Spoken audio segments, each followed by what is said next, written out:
If you read your emails this morning, you probably saw that the U.S. Department of Labor has issued a final rule updating its overtime exemptions. Federal rulemaking can be a complicated process, but issuing a final rule is the last stage in the process. So while a lawsuit challenging this regulation is possible, it's uncommon. A rule like this has not been overturned since 2016 during the second term of President Obama. Now, whether an employee is eligible for overtime payments is governed by the Fair Labor Standards Act. It's one of the two laws that gives the Department of Labor its authority. The general premise is if you work more than 40 hours in a week, you need to be paid a time and a half for every hour over that threshold. That is unless, as an employee, you qualify for one of the exemptions.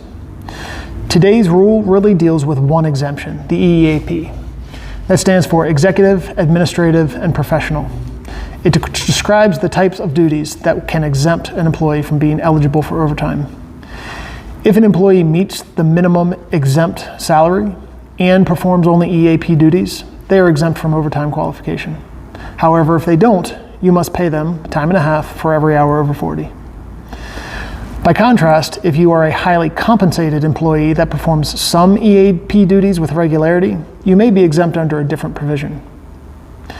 The minimum exempt salary beginning on July 1st is just below $44,000.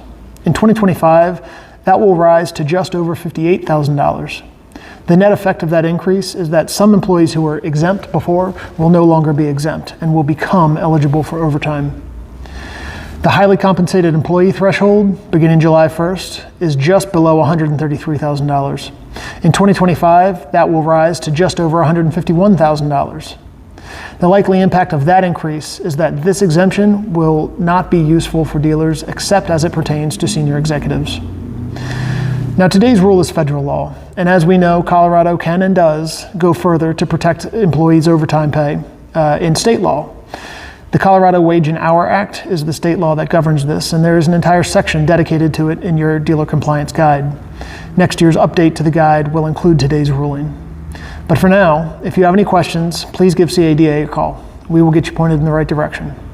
Thanks for joining.